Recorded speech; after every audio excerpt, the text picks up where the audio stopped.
Kita lihat rinciannya di sini. Kalau kurang besar, biar saya besarin. Ya.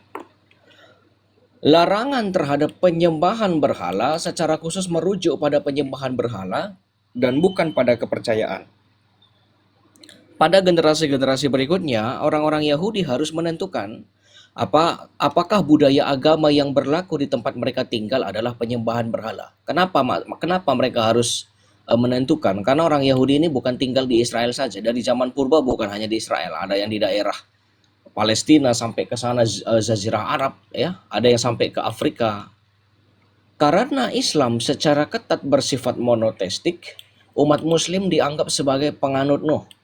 Ya, sejak akhir abad pertengahan, orang-orang Yahudi telah mengakui bahwa doktrin Kristen tentang Trinitas tidak sama dengan penyembahan berhala, dan mereka juga diakui sebagai penganut Nuh. Nah, dalam pandangan Yahudi, karena bagi mereka Trinitas atau Tritunggal itu nggak sama dengan berhala, maka kita juga diakui sebagai penganut Nuh atau penganut hukum Nuh, di mana kita menjalankan ketujuh hukum ini.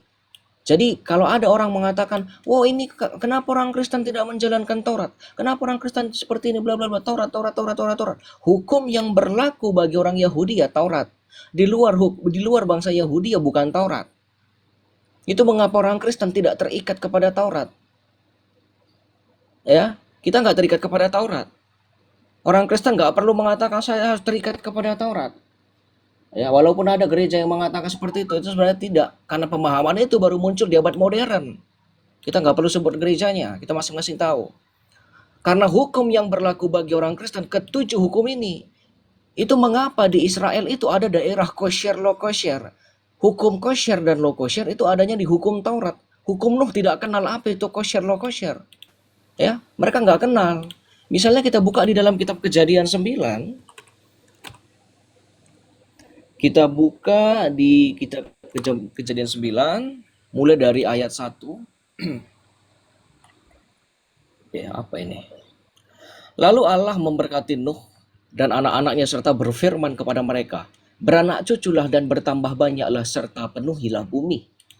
Ayat kedua, "Akan takut dan akan gentar kepadamu segala binatang di bumi dan segala burung di udara, segala yang bergerak di muka bumi dan segala ikan di laut, ke dalam tanganmu lah semuanya itu diserahkan." Ayat ketiga, sebentar, agak nge-lag sini. Segala yang bergerak, ayat ketiga ya, segala yang bergerak, yang hidup akan menjadi makananmu. Aku telah memberikan semuanya itu kepadamu seperti juga tumbuh-tumbuhan hijau. Lalu di ayat keempat, hanya daging yang masih ada nyawanya yakni darahnya janganlah kamu makan. Apakah di sini ada larangan memakan daging B2, nggak boleh makan kelinci, nggak boleh makan lele, ikan gabus, gurita, dan lain sebagainya? Tidak ada. Hanya ada satu larangan di sini. Tidak boleh makan daging yang masih ada nyawanya, yaitu yang ada darahnya. Ini nggak boleh. Ini menurut hukum Nuh. Lalu nggak boleh memakan hewan yang masih hidup. Kalau memang tujuannya untuk dikonsumsi, ya sudah disembelih supaya langsung metong. Jangan dibiarkan masih hidup tapi dalam keadaan tersiksa. Itu tidak baik, nggak boleh menurut hukum Nuh. Kedua itu harus dipatuhi. Tidak boleh disiksa, ya. Dia kalau memang mau diambil dagingnya untuk dikonsumsi, udah selesaikan dengan cepat. Yang kedua, nggak boleh mengkonsumsi darahnya. Nggak ada larangan, babi walaupun berkuku belah tetapi tidak memamah biah. Unta walaupun memamah biah tetapi tidak seperti ini, nana tidak ada. Ya, nggak ada hal seperti ini yang dibahas. Makanya di dalam hukum Nuh, 7 hukum Nuh ini tadi tidak mengenal hukum kosher, lo kosher. Di Israel pun dibagi wilayah-wilayah, ada wilayah kosher, ada wilayah lo kosher. Kalau diterjemahkan ke bahasa Indonesia, ada kadang kalau kamu teman-teman semua misalnya buka situs Yahudi, kalau ada tulisan lo kosher atau non kosher diterjemahkan menjadi tidak halal, gitu kurang tepat sebenarnya. Kosher sama lo kosher itu bukan halal dan tidak halal, itu di atasnya halal dan tidak halal. Kalau halal dan tidak halal kan hukumnya Islam. Ya, kosher itu sudah pasti halal bagi Islam, tetapi halalnya Islam itu belum tentu kosher. Nah, jadi kosher ini di atasnya lagi, lebih ketat lagi. Ya, teman-teman Muslim masih bisa makan daging onta, masih bisa makan cumi-cumi. Yahudi nggak bisa. Bahkan daging sapi yang disembelih bukan orang Yahudi pun nggak bisa mereka makan.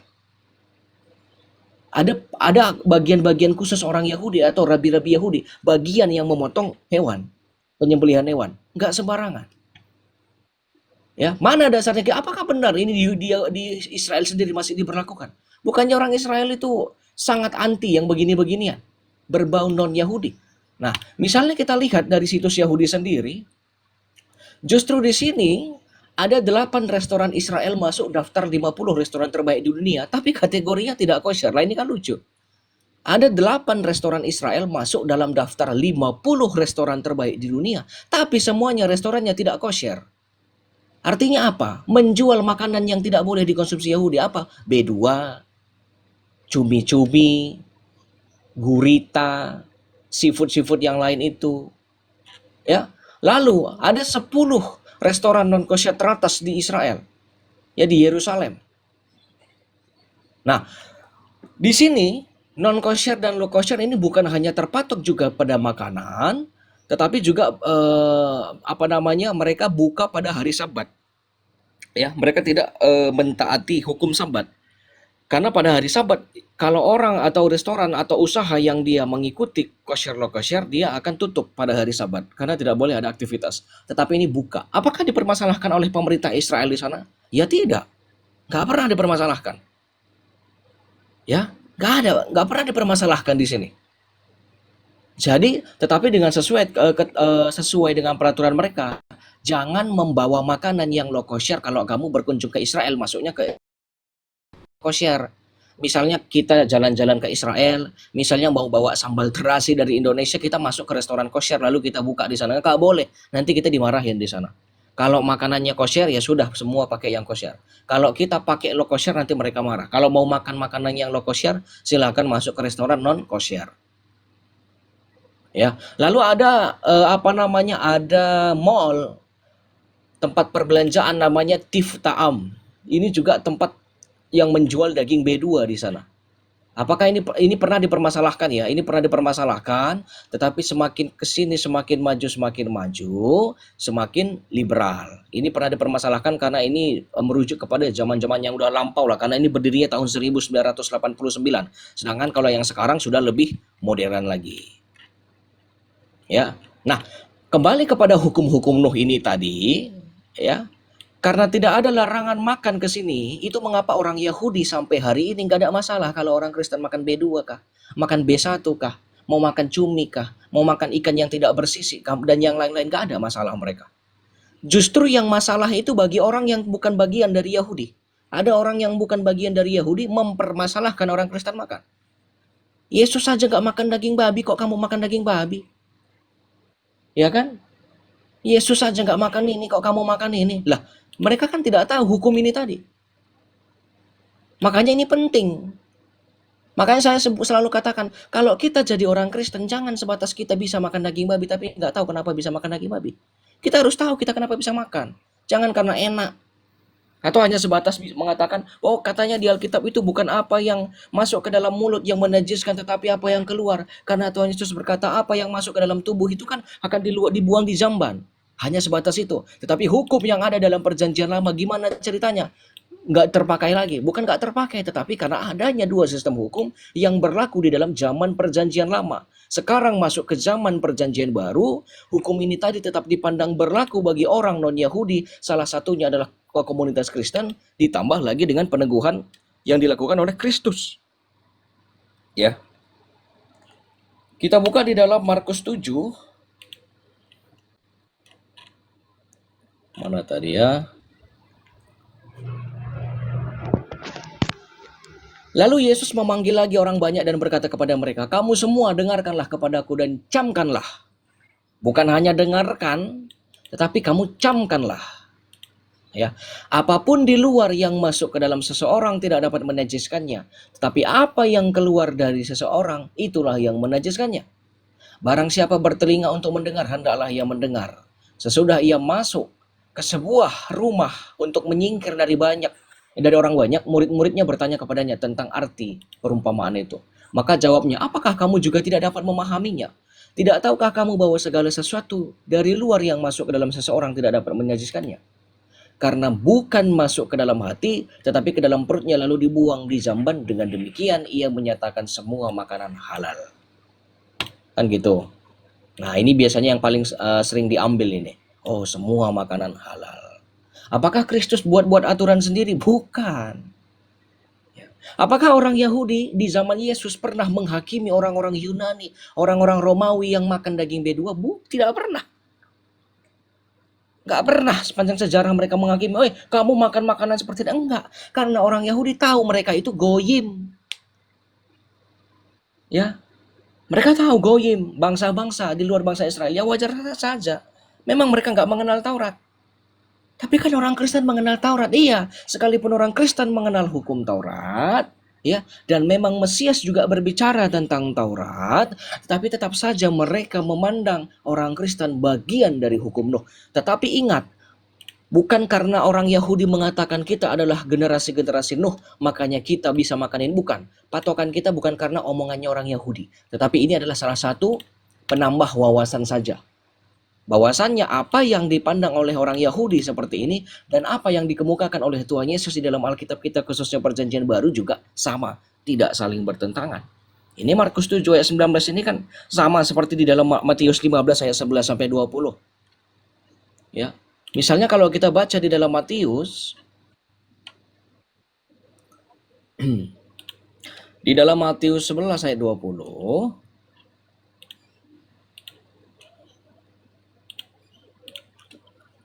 lalu Yesus mulai mengecam kota-kota yang tidak bertobat. Nah, dia apa itu? Matius 15 ayat 11, dengarkanlah dan camkanlah, bukan yang masuk ke dalam mulut yang menajiskan, sama seperti yang tadi. Maka datanglah murid-muridnya. Perhatikan, setelah Tuhan Yesus mengatakan bukan apa yang masuk ke dalam mulut yang menajiskan, melainkan apa yang keluar, apa yang dikatakan oleh murid-murid di sini. Maka datanglah murid-muridnya dan bertanya kepadanya, engkau tahu bahwa perkataanmu itu telah menjadi batu sandungan bagi orang-orang Farisi. Ya kan? Teman-teman, orang Farisi di sini maknanya bukan negatif ya. Orang Farisi itu berarti seolah-olah orang yang jahat, bla bla, enggak. Orang Farisi itu artinya ahli tafsir Taurat. Enggak selamanya maknanya jelek. Ya, kenapa di sini para rasul langsung ketakutan ketika Tuhan Yesus mengatakan hal itu? Karena orang Farisi pada zaman itu memang doyan menghakimi, tetapi makna Farisi itu sendiri bukan artinya orang yang buruk. Ya, makanya mereka takut. Engkau tahu bahwa perkataanmu itu telah menjadi batu sandungan bagi orang-orang Farisi. Loh, kalau Tuhan Yesus ngomong begini, kalau guru kami ngomong kayak gini, habislah kami. Ada orang Farisi di sini, kan begitu. Nanti bisa kena ke pengadilan Sanhedrin. Jawab Yesus, setiap tanaman yang tidak ditanam oleh Bapakku yang di surga akan dicabut dari akar-akarnya. Biarlah mereka itu, biarkan saja orang Farisi itu. Mereka orang buta yang menuntun orang buta. Ini yang di dalam Alkitab, mengapa orang Kristen mengenal istilah orang buta menuntun orang buta, ini dasarnya. Ya, iman yang buta. Jika orang buta menuntun orang buta, pasti keduanya jatuh ke dalam lubang. Lalu Petrus berkata kepadanya, jelaskanlah perumpamaan itu kepada kami. Kamu pun masih belum dapat memahaminya. Tidak tahukah kamu bahwa segala sesuatu yang masuk ke dalam mulut turun ke dalam perut lalu dibuang di jamban? Tetapi apa yang keluar dari mulut berasal dari hati dan itulah yang menajiskan orang. Yaitu apa? Perkataan-perkataan. Karena dari hati timbul segala pikiran jahat, pembunuhan, perzinahan, percabulan, pencurian, sumpah palsu dan hujat. Ya, sekarang mana lebih sakit? Ya, mana lebih sakit kalau kamu ini ya, kita berpikir logika sederhana. Mana lebih sakit rasanya kamu makan B2 ketimbang kamu dibu? Mana lebih sakit ketika kamu makan B2 atau kamu melakukan perabulan? Mana lebih sakit? Ya, mana lebih sakit keluarga kamu makan B2 sekilo atau keluarga kamu dijinahin? Makanan gak ada efeknya. Ya kamu kenyangnya buang, udah sebatas itu saja. Ini yang dimaksudkan oleh Tuhan Yesus. Makanya di dalam perjanjian baru dikatakan, janganlah engkau membiarkan dirimu dihakimi oleh sebab perayaan hari raya dan makanan dan minuman. Kalau ada orang menghakimi kamu masalah makanan dan minuman, ora urus aku, terserah kamu gitu loh. Nggak perlu direspon lama-lama. Kalau bisa nggak perlu direspon kecuali dia mau bertanya dengan benar. Karena ini yang kita pelajari hari ini dasarnya. Ya. Jadi jangan nggak masuk akal, atau jangan ada orang yang mengatakan Yesus itu ketika Yesus datang membawa ajaran dipalsukan oleh para pengikutnya lalu diluruskan oleh nabi kami. Itu omong kosong, nonsen itu. Justru Kristus datang untuk meluruskan. Makanya di sini dia mengatakan, tidak tahukah kamu bahwa segala sesuatu yang masuk ke dalam mulut turun ke dalam perut lalu dibuang di jamban? Dia ngomong begini, apakah nggak ada orang Yahudi lain? Jadi ada. Makanya tadi para rasul kesini kita lihat mereka ketakutan. Enggak tahu bahwa perkataanmu itu menjadi batu sandungan bagi orang-orang Farisi. Tapi apa dia katakan? Biarkan mereka itu orang berdosa. Artinya saya meluruskan di sini pandangan orang yang buta ini gitu loh. Biarkan orang buta ini. Mereka yang orang buta itu saya luruskan. Jadi Yesuslah yang membawa pelurus itu. Ya, sebagaimana di dalam Mazmur 27 ayat 11, Raja Daud meminta jalan, tunjukkanlah jalanmu kepadaku ya Tuhan. Kristus datang sebagai jalan dan dia datang sebagai pencerah. Kristus adalah puncak iman kita. Di luar dari itu selesai. Kristus memberikan otoritas pengajaran kepada para rasul mengenai ini tadi juga. Ya. Nah, lalu ketika Kristus mengatakan dia dinubuatkan di dalam kitab-kitab Taurat, apakah artinya Taurat itu penting? Ya, penting. Apakah benar berarti tuduhan bahwasannya orang Kristen tidak menggunakan Taurat?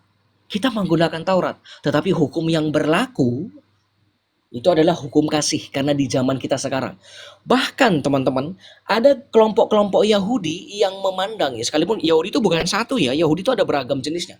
Salah satu kelompok Yahudi memiliki pandangan bahwasannya di zaman Mesias nanti, mereka kan nggak percaya Yesus Mesias, tapi mereka percaya nanti akan datang Mesias. Di zaman Mesias datang nanti, mereka akan diizinkan memakan makanan non kosher, low kosher. Ya kan? Mereka akan makan makanan itu, tapi di zaman Mesias. Sekarang orang Kristen ini apakah hidup di zaman Mesias? Apakah orang Kristen sudah punya Mesias? Sudah. Jadi ngapain takut makan dan tidak makan? Tapi kalau kamu mau tidak makan, kamu nggak suka, jangan menghakimi orang yang makan. Yang makan juga nggak boleh menghakimi yang tidak makan. Ini yang disebut hukum kasih. Ya, sebagaimana di dalam Matius 22 ayat 37 ayat 40. Mari kita baca bersama-sama.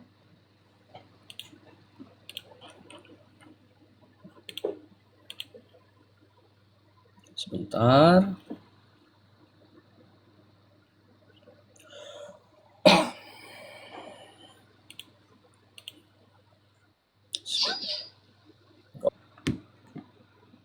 Jawab Yesus kepadanya, kasihilah Tuhan Allahmu dengan segenap hatimu dan dengan segenap jiwamu dan dengan segenap akal budimu. Itulah hukum yang terutama dan yang pertama. Itu yang pertama dan terutama. Kasih. Sedangkan bagi pandangan orang Yahudi apa? Kita lihat lanjutannya. Dan hukum yang kedua yang sama dengan itu ialah kasihilah sesamamu manusia seperti dirimu sendiri. Pada kedua hukum itulah tergantung seluruh hukum Taurat dan kitab para nabi. Jadi ketika orang Kristen menjalankan kasihnya, ingat ya, ketika orang Kristen menjalankan hukum kasih, dia sekaligus sudah berteladan kepada hukum Taurat. Kita nggak berpatok kepada sini lagi. Kita patokannya di dalam hukum kasih. Karena hukum kasih adalah penyempurnaan dari hukum Taurat. Karena di dalam hukum inilah tergantung seluruh, tanpa terkecuali, seluruh hukum Taurat. Ya, makanya saya katakan kekeliruan yang besar kalau orang Kristen mengatakan orang Kristen terpatok kepada Taurat, berpegang kepada Taurat, terikat kepada Taurat. Ya, bapak-bapak gereja kita yang awal, kalau ada orang-orang komunitas Kristen yang berpatok dan terlalu berpegang kepada hukum Taurat, dianatema, dikutuk dia. Contohnya siapa? Apa contohnya? Komunitas-komunitas Yahudi, Gnostik, Nasrani. Orang-orang Nasrani adalah komunitas Kristen Gnostik. Bisa dikatakan sinkritisme, penggabungan antara Kristen dan Yahudi. Dia mengaku Kristen tetapi mengikuti tradisi Yahudi. Dia orang seperti Yahudi tapi pemahamannya Kristen campur-campur. Dikutuk oleh bapak gereja kita. Nggak boleh orang Kristen seperti itu. Ini dasar kitabnya. Ya. Hukum yang kedua. Hukum yang pertama, kasihilah Tuhan Allahmu. Hukum yang kedua, sesama manusia. Ini yang ketika kita belajar ada salib loh. Kalau salib seperti ini, ya. Kan kalau kita misalnya di zaman anak-anak sekolah dulu kan digambarkan seperti ini.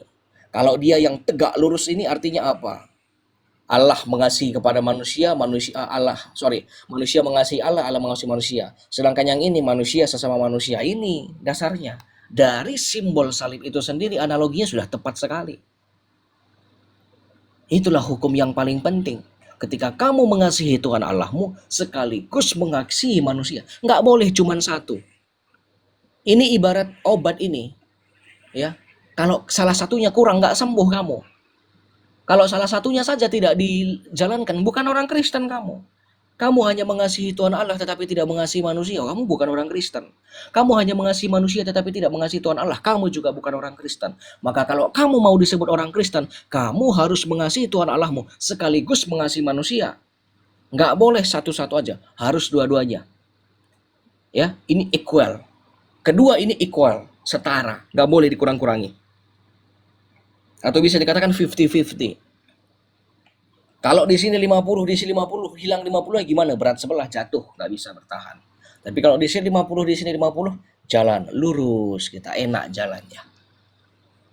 Ya, ini yang hendak diajarkan oleh Kristus dan juga tidak bertentangan dengan pandangan orang Yahudi zaman sekarang. Jadi apakah orang Kristen sekarang kalau dikatakan Yesus itu kenapa Yesus saja nggak makan B2, kenapa orang Kristen makan B2? Nggak masalah, karena Yesus itu orang Yahudi, karena dia adalah inkarnasi dari Sang Firman di dalam kebudayaan Yahudi yang tunduk pada hukum Taurat. Namun orang Kristen, ya, orang Kristen yang tunduk kepada Kristus, di mana Kristus sendiri mengajarkan hukum kasih yang menghalalkan makanan-makanan sebelumnya dan tidak bertentangan dengan pandangan Yahudi itu sendiri sampai di zaman modern ini. Nah, sampai sini kurang lebihnya. Ya nggak terlalu panjang ini karena ini hanya berbicara tentang hukum dan hukum halal dan haram makanan, lalu 3 hukum yang ada di dalam kitab suci kita. Saya kembalikan kepada host. Terima kasih. Assalamualaikum warahmatullahi wabarakatuh.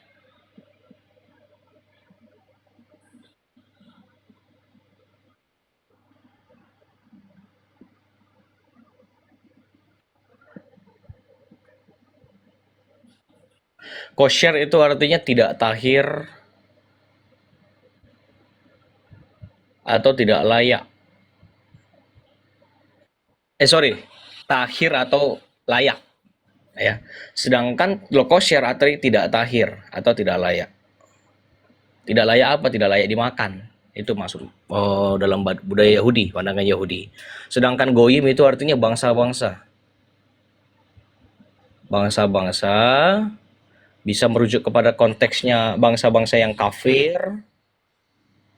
merujuk juga kepada non-Yahudi atau di luar Israel. Yang ini bentuknya jamak. Karena kata im dalam bahasa Ibrani ini menunjukkan kejamakan, plural. Karena kata goyim itu berasal dari kata goy. Goy itu artinya bangsa, goyim artinya bangsa-bangsa. Jadi kalau yang jamak dalam bahasa Ibrani ditambah im. Nama saya Serafim. Serafim itu bentuk jamak dari kata seraf. Ini bentuk jamaknya. Nama tunggal saya Serap, ya malaikat Serap. Bentuknya jamak ditambah im menjadi Serafim. Ada di Alkitab namanya Kerub, malaikat Kerub. Ditambah im menjadi Kerubim. Ya, nah ini bentuk-bentuk jam. Misalnya kayak kata Eloah ditambah im kalau dia bentuknya jamak menjadi Elohim. Nah ini semua bentuk jamak seperti ini, tante.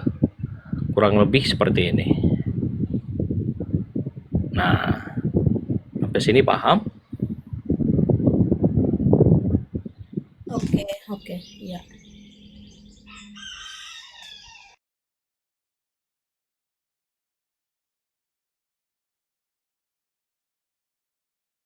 Oke, baik, saya kasih ke hostnya.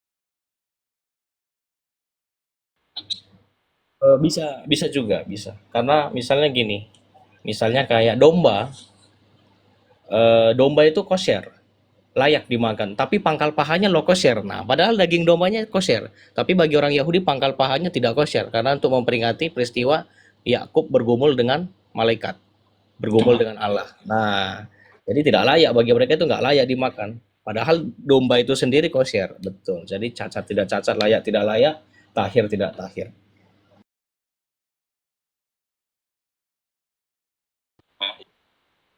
Iya, ketika sendinya dipukul, ketika bergulat sampai pagi hari, dia tidak mau melepas, selalu pangkal kakaknya dipukul.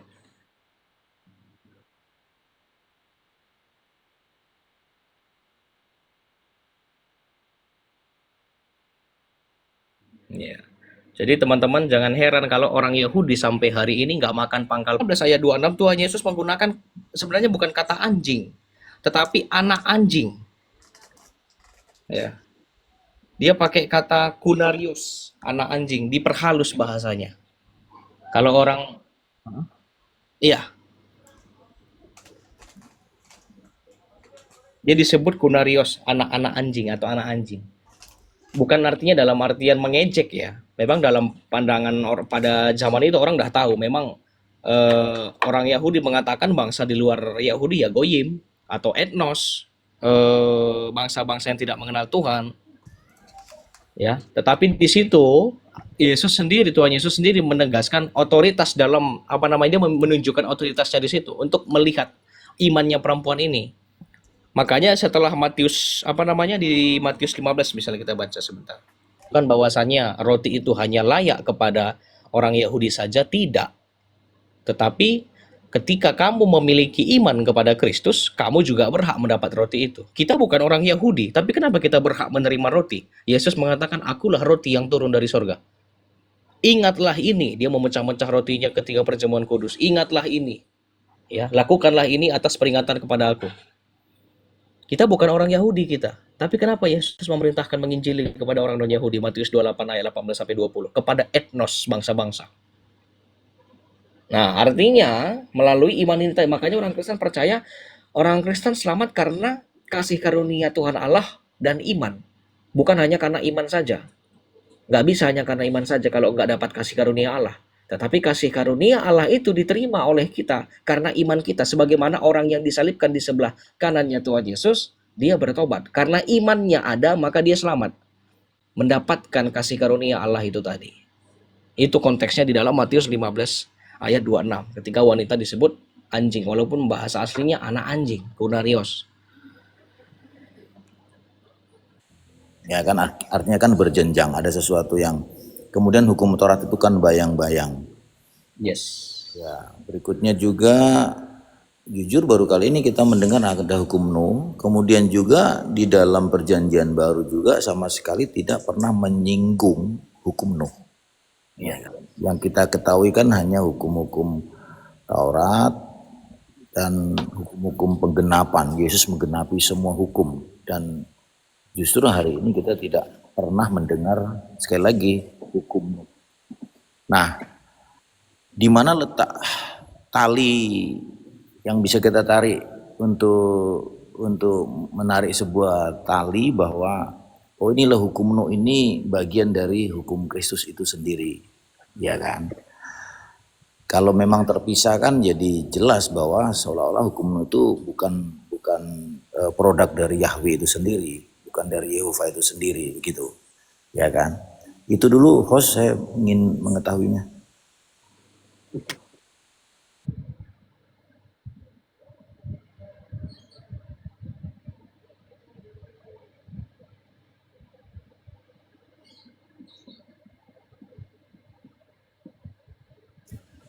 Kita akan comparekan dengan punya mereka.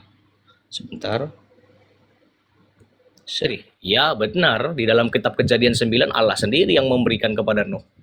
Tapi kenapa di perjanjian baru kita nggak pernah dengar hukum Nuh? Tetapi yang sering disebut hukum Torah. Karena hukum Nuh itu sudah disempurnakan di dalam hukum Torah. Udah nggak berlaku lagi hukum Nuh bagi orang Yahudi. Ini kan hukum yang diberikan kepada Nuh. Nuh melanjutkan keluarganya sampai adanya nanti bangsa Yahudi. Ya, bangsa Yahudi ini menerima Taurat. Karena puncak kenabian bagi bangsa Yahudi itu Musa. Ya, Moshe alaihi Shalom. Inilah puncak nabinya. Makanya sampai sekarang mereka menantikan siapa? Menantikan Mesias. Ini udah puncak sekali bagi mereka. Nah, di dalam misalnya kita baca di dalam sebentar. Ya, Lukas 24. Saya buka aja di sini. Oke, kita bisa baca sama-sama. Lukas 24 ayat 44.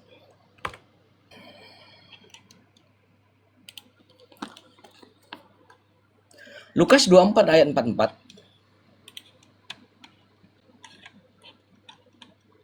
Aduh, kok begini sih. 24 ayat 44, ia berkata kepada mereka, ini perkataan Tuhan Yesus, inilah perkataanku yang telah kukatakan kepadamu ketika aku masih bersama-sama dengan kamu, yakni bahwa harus digenapi semua yang ada tertulis tentang aku dalam kitab Taurat Musa, kitab Nabi-Nabi, dan kitab Mazmur. Nggak ada kitab Nuh yang disebut di sini. Kenapa? Karena kitab Nuh tadi itu sudah disempurnakan di sini, di Taurat. Karena hukum Nuh tadi bagi pandangan Yahudi berlakunya kepada siapa? Berlakunya bagi bangsa non-Yahudi. Sedangkan Yesus adalah orang Yahudi. Dan dia berbicara sama siapa? Berbicara kepada orang Yahudi. Makanya konteksnya Yahudi berbicara pada Yahudi, yang dibahas ya Taurat. Hukum Nuh tadi yang di sana belum sempurna, ya kan hanya ada 7 ya. Hukum Nuh itu hanya 7 ya. 7 hukum Nuh, Seva, Misvat, Benechan. Diberikan hukum Taurat. Taurat ini jumlahnya berapa? Taurat ini juga bukan 10. Orang Kristen taunya biasanya 10 hukum Taurat. Taurat itu terdiri dari 613 miswot. 10 itu yang 10 itu intinya, tapi totalnya 613 hukum. Ini semua disebut Taurat. Banyak sekali hukum Taurat itu. Dulu mereka hanya 9, tetapi dikasih 613. Ya kan? Makin sulit lagi. Yang awalnya 9 enak, tapi lebih sulit, lebih ketat lagi. Maka Kristus datang membawa hukum kasih-Nya sebagaimana dinubuatkan di dalam Yeremia 31 ayat 31, bahwasanya Allah Yahweh sendiri akan mengadakan perjanjian baru yang kita tahu melalui Mesias. Mesiasnya datang membawa hukum kasih. Jadi ini saling berkaitan. Ketika hukum Nuh disempurnakan oleh hukum Torahnya sempurna di dalam hukum kasih. Itu mengapa tadi saya katakan orang Kristen nggak perlu terikat kepada hukum Torah. Memang nggak semestinya orang Kristen terikat pada hukum Torah. Orang Yahudi pun ketawa kalau lihat orang Kristen terikat kepada hukum Torah, karena memang bukan seperti itu. Ya. Jadi ketika orang Yahudi menjalankan hukum Torah, ya memang ini hukum yang berlaku bagi mereka. Ini nggak berlaku. Tapi kalau misalnya sebuah sistem kerajaan dipimpin oleh suatu Yahudi, dipimpin oleh Yahudi nih, ada di bawah pimpinan Yahudi ini ada orang-orang non-Yahudi, mereka mewajibkan hukum ini bagi orang non-Yahudi, bukan hukum yang ini. Beda sama sistemnya Saracen. Kalau sistemnya Saracen itu kebanyakan kita harus ikut mereka, kan begitu. Kalau Yahudi enggak, dia lebih longgar sedikit.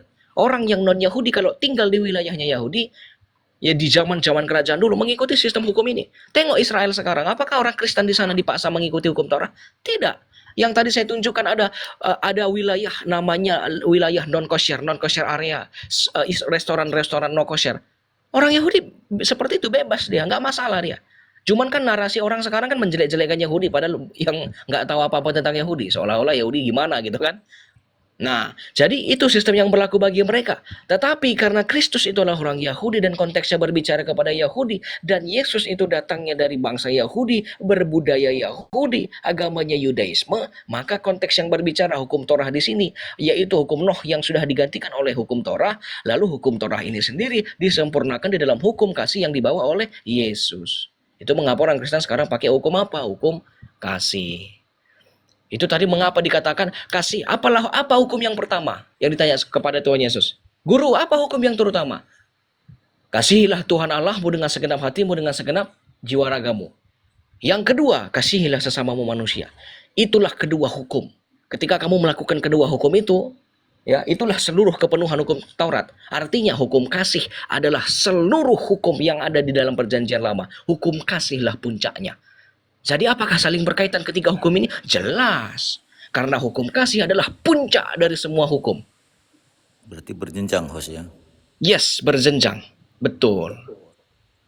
Bedanya yang ini dibawa oleh Nuh, yang ini dibawa oleh Musa, sedangkan hukum kasih dibawa oleh Tuhan kita Yesus Kristus.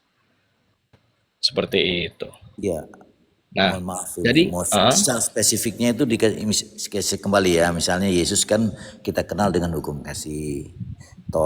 Musa kita akan kenal dengan hukum Torah ya. Nah, kalau hukum Nuh ini hukum apa kita secara spesifiknya? ya memang namanya Nuh, Sefa Misfot Bnei Hanoah, 7 hukum Nuh.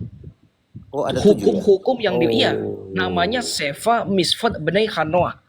Dalam bahasa Ibrani disebut Sefa Misfot. Misfot itu artinya hukum. Bnei Hanoah,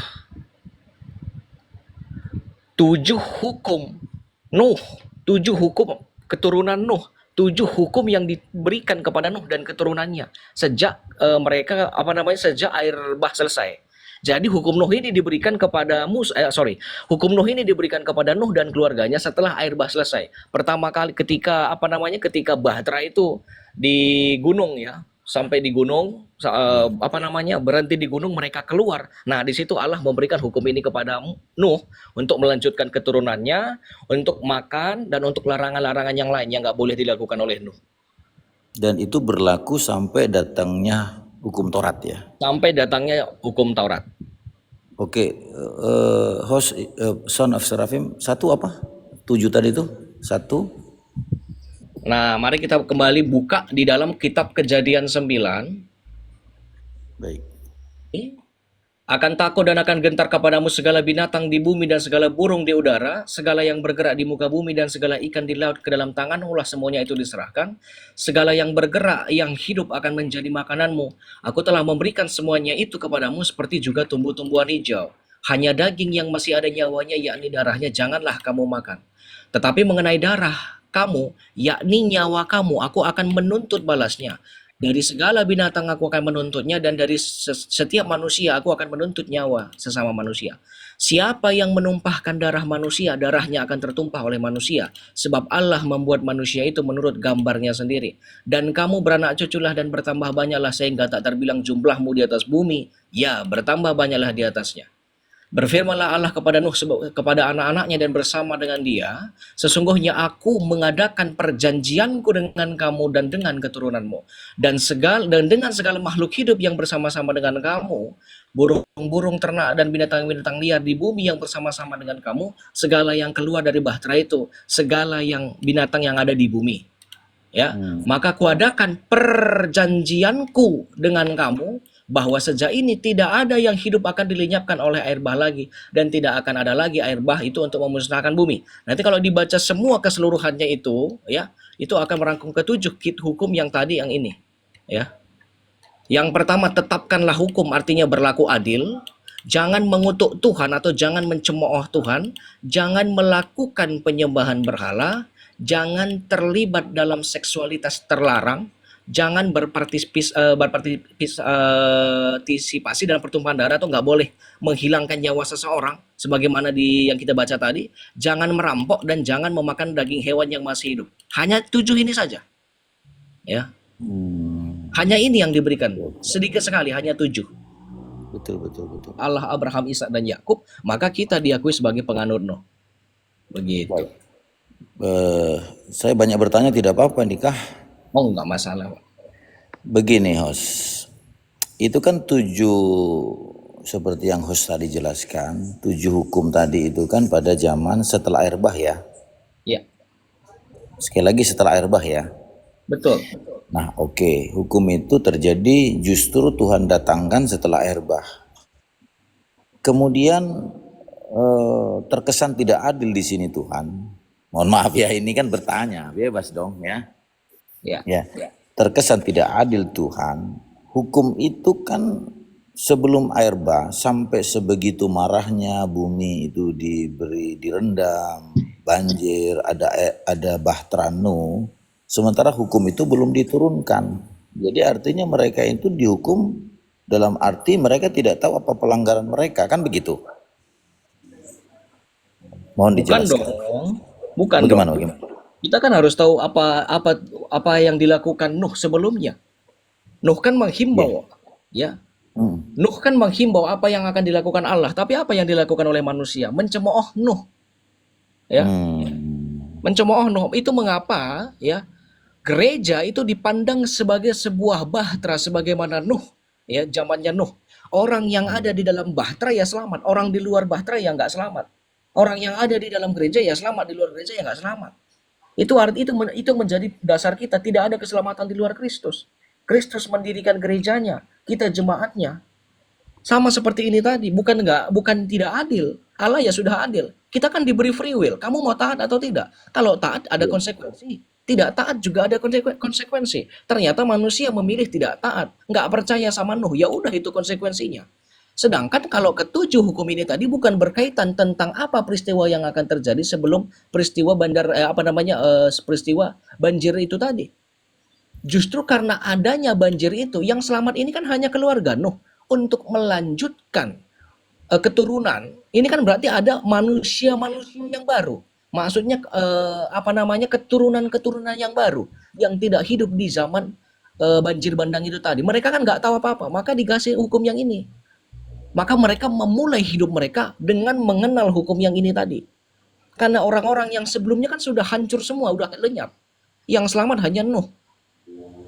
Sampai sinilah nanti kita belajar bagaimana penyebaran manusia ke seluruh dunia.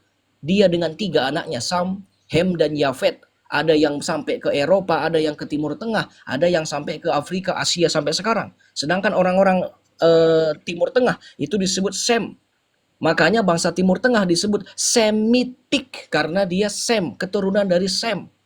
Diberkatilah Allah Sem, di dalam perjanjian lama dikatakan diberkatilah Allahnya Sem. Makanya sampai hari ini Allahnya kita adalah Allahnya Sem, Semitik. Yahudi itu Semitik, Sem. Nah, ke sana arahnya. Ya. Jadi bukan ke belakang, ini arahnya maju bukan ke belakang. Seperti itu, Pak Yosbi. Iya. Dosa apa yang dilakukan oleh Allah? Bukan Allah. Manusia sorry. Aduh, saya salah sebut. Dosa apa yang dilakukan oleh manusia? Ya. 8 orang ini saja, gitu kan?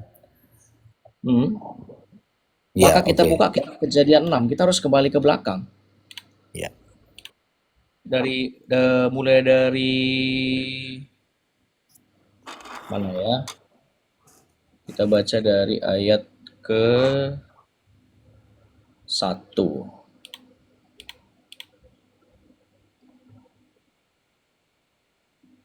Sebentar, kok lama sekali sih. Bertambah jumlahnya di muka bumi, dan bagi mereka lahir anak perempuan. Saya buka dari handphone aja, lama sekali di sini sinyalnya, sebentar. Siap. Ini kejahatan manusia ini di dalam kitab Kejadian 6. Ketika manusia itu mulai bertambah banyak jumlahnya di muka bumi dan bagi mereka lahir anak-anak perempuan, maka anak-anak Allah melihat anak-anak perempuan manusia itu cantik-cantik. Lalu mereka mengambil istri dari antara perempuan-perempuan siapa saja yang disukai mereka. Berfirman Tuhan, rohku tidak akan tinggal selama-lamanya dalam manusia. Karena manusia itu adalah daging tetapi umurnya akan 120 tahun saja. Pada waktu itu orang-orang raksasa ada di bumi. Orang juga pada waktu sesudah ketika anak-anak Allah menghampiri anak-anak perempuan manusia. Dan perempuan-perempuan itu melahirkan anak bagi mereka. Inilah orang-orang yang gagah perkasa di zaman purbakala. Orang-orang yang ke-6. Ketika dilihat Tuhan bahwa kejahatan manusia besar di bumi dan bahwa segala kecenderungan hatinya selalu membuahkan kejahatan semata-mata, maka menyesallah Tuhan bahwa ia telah menjadikan manusia di bumi dan hal itu memilukan hatinya. Berfirmanlah Tuhan, aku akan menghapuskan manusia itu yang telah kuciptakan itu dari muka bumi, baik manusia maupun hewan dan binatang-binatang melata dan burung-burung di udara, sebab aku menyesal bahwa aku telah menjadikan mereka. Tetapi Nuh mendapat kasih karunia di mata Tuhan. Artinya dari seluruh manusia ini tadi hanya Nuh yang benar. Karena tadi kita lihat di sini kecenderungan manusia itu memunculkan kejahatan. Kejahatan apa saja? Ya kita nggak dikasih tahu apa saja. Yang pasti seluruh kejahatan itu kecenderungan yang dihasilkan oleh manusia pada zaman ini. Kecuali Nuh. Dari seluruh umat manusia semuanya bejat-bejat. Cuma Nuh yang benar. Oke. Sepertinya saya menangkap begini, host, dari penjelasan host. Jadi manusia itu dihapuskan karena pada waktu itu kan Tuhan belum menurunkan aturan. Setelah air bah surut baru Tuhan mulai memasang aturan kepada Nuh sekeluarga. Kira-kira begitukah? Bukan tidak ada aturan sebenarnya. Dari zaman pertama diciptakan kan sudah ada sebenarnya. Hanya Nah, saja kan begini, kenapa? host, kalau di zaman pertama itu kan belum ada. Kalau Nuh kan ada 7, ya kan? Hmm. Kalau Karena ini kan memang merujuk ya, kepada keluarga Nuh. mm-mm. Jadi manusia memang artinya manusia itu tidak bisa hidup tanpa aturan Tuhan. Ya, mereka terlalu bebas. Ya, saya Kalau katakan bahasa seperti kita, itu. kalau bahasa kita orang-orang tua dulu kan terlalu bebas, Hmm. tidak tahu aturan katanya. Nah, Ya, memang aturan itu kan memang belum diturunkan. Artinya Tuhan sudah mencoba Tuhan sudah menunjukkan kepada dunia dalam arti rohani yang saya melihat di sini Tuhan sudah iya, menunjukkan kepada kita jika manusia dilepas begitu saja dalam cengkeraman iblis tanpa aturan Tuhan memang hancur. Begitu kan? ya. Ya. Pertanyaan saya sekaligus mumpung lagi di situ, siapakah raksasa yang dimaksud itu? Raksasa yang dimaksud di sini adalah keturunan Set. Jadi bukan manusia raksasa dalam artian ini ya. Raksasa di sini pakai kata Nephilim. Banyak orang salah mengartikan Nephilim itu raksasa. Bukan. Raksasa dalam Ya, bahasa Ibrani itu disebut Anakim. Nephilim ini raksasa maksudnya ini manusia keturunan-keturunan Set yang memang badannya gagah perkasa sebagaimana dikatakan tadi di ayat sini. Mana kita lihat tadi. Nah ini. Sebentar. Nah ini. Pada ya, waktu itu orang-orang raksasa ada di bumi dan juga pada waktu sesudahnya ketika anak-anak Allah menghampiri anak-anak perempuan manusia dan perempuan-perempuan itu melahirkan anak bagi mereka. Inilah orang-orang yang gagah perkasa di zaman purbakala. Nephilim itu adalah izin, keturunan dari anak-anak begini, Set dan yang manusia. dimaksud anak-anak Allah di situ ketika anak-anak Allah menghampiri anak-anak perempuan manusia itu anak-anak Allah. Anak-anak Allah itu Set, sedangkan Nephilim atau orang-orang raksasa ini adalah keturunannya si Set. Tapi tidak ada secara spesifik disebut ya, host ya, Pak Son ya. Tidak. Ini kita Hmm, masuk ke tafsir. Bukan ini ya, ya, bukan anak, bukan artinya malaikat ya. Yang mengatakan bukan. malaikat yang menghampiri manusia itu pemahaman sesat saksi Yehova. Ya, Itu sudah salah itu. dikutuk oleh gereja. Ya, oke oke. Karena malaikat tidak kawin mawin masalahnya. Tidak, betul. Ya, ini harusnya tolong dicari San. Itu. Oke oke oke. Thank you, Tuhan berkati. Terima kasih kembali Pak Yosbi, Tuhan Habiskan dengan air bah. Karena memang sejak dari kejadian 1 itu kan ketika manusia tidak taat kepada aturan, kepada perintah Tuhan, manusia itu kan ketika tidak taat melawan perintah Tuhan sudah jatuh dalam dosa. Dan ketika sudah jatuh ke dalam dosa itu, maka sudah setelah manusia jatuh ke dalam dosa dan keturunannya itu akhirnya melakukan apa? Dosa selanjutnya dan dosa selanjutnya. Karena ketika anaknya Adam itu melakukan dosa yaitu pembunuhan, membunuh adiknya, nah itu kan sudah dosa. Dan akhirnya seperti firman Tuhan, saya memang lupa ayat yang mengatakan dosa melahirkan dosa gitu. Jadi apa yang terjadi ketika keturunan selanjutnya ya sudah memang mengandung dosa. Makanya Tuhan berkata di dalam kejadian 6 itu, maka Tuhan merasa bahwa rohku tidak akan selama-lamanya tinggal di dalam manusia karena manusia itu adalah daging tetapi umurnya hanya 120 tahun saja. Nah, itu makanya Tuhan berkata di ayat 5 ketika dilihat Tuhan bahwa kejahatan manusia besar di bumi dan bahwa segala kecenderungan hatinya selalu membuahkan kejahatan semata-mata, maka menyesallah Tuhan. Kenapa Tuhan sampai menyesal? Karena memang dosa akibat dosa, dosa dan selanjutnya memperanakan dosa. Akhirnya apa yang terjadi? Kejahatanlah yang dilihat oleh Allah yang terjadi kepada yang diciptakan itu.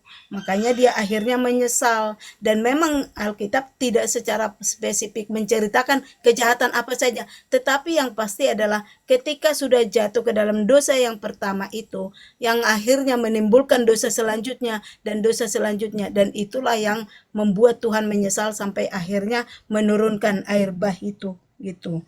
Jadi karena kalau menurut saya Karena Tuhan menciptakan kan manusia itu serupa dan segambar dengan tujuannya untuk mewakili Allah di dunia. Tetapi karena ketidaktaatan itu akhirnya menimbulkan dosa dan melahirkan dosa sehingga Allah sampai menyesal. Itu menurut saya sih seperti itu. Dan kalau keturunannya itu ya, saya juga setuju dengan Son Serapim. Kenapa? Karena kalau ada yang mengatakan bahwa anak-anak Allah itu adalah malaikat, apakah malaikat bisa menikahi manusia? Menikahi manusia. Malaikat kan tidak berbentuk, Mengawini. tidak berwujud, Iya. ya kan? Bagaimana caranya anak-anak Allah itu yang adalah malaikat? Tapi kalau pemahaman saya adalah kenapa dikatakan anak-anak manusia dengan anak-anak Allah? Ya memang dari keturunannya Nuh itu kan ada yang diberkati, eh, dari keturunan Adam itu ada yang diberkati, yang menggantikan Kain itu, yang menggantikan Kain, yang diberkati, yang anak-anak Kain yang anak-anak manusia. Menurut saya sih seperti itu pemahaman saya yang saya dapat, bahwa yang disebut anak-anak Allah adalah karena Set itu dikatakan Allah telah mengaruniakan kepadaku anak yang lain sebagai ganti Habel. Jadi anak-anaknya Set itu disebut anak-anak Allah. Sementara anak-anaknya Kain disebut anak-anak manusia. Itu pemahaman yang saya dapat. Kalau memang ada yang Dari Kejadian sampai Wahyu pasti sama. Bukan begitu Ibu Rara ya? iya, betul. Ya, karena Alkitab sendiri mengatakan bahwa nanti kita di surga akan hidup seperti malaikat-malaikat, yaitu tidak kawin-mawin, diperjelas di sana. Berarti saya sepakat ya Bu? Iya. Ya, karena Alkitab berkata begitu. Tapi begini Pak Son of Serapim, ada yang menyatakan begini, bahwa raksasa-raksasa itu atau anak-anak Allah itu yang perkasa-perkasa itu memang setuju bukan malaikat. Tetapi apa ya, mereka mengatakan itu karena yang diciptakan Tuhan sebagai manusia itu hanya Adam dan Hawa dan keturunannya manusia. Jadi yang dimaksud sebagai orang-orang perkasa itu adalah orang-orang hewan-hewan yang mirip dengan manusia. Begitu.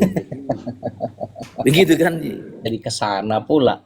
Pandangan Yahudi pun nggak ada yang menyebutkan seperti itu. Itu analogi cocokmologi itu, ya. Nggak ada yang berpandangan seperti itu. Pendapat kapan itu, pendapat siapa? Siapa yang mengemukakan dan apa dasarnya? Bapak-bapak gereja tidak pernah mengajarkan hal seperti itu. Yahudi pun tidak pernah mengajarkan hal seperti itu. Ya. Nephilim di sini berasal dari kata nafal. Nafal itu artinya jatuh. Konteksnya apa? Dosa.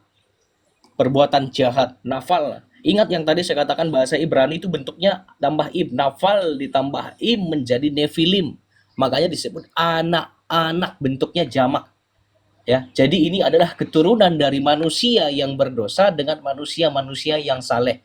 Bnei Ha Elohim atau anak-anak Allah itu adalah keturunan Set yang saleh.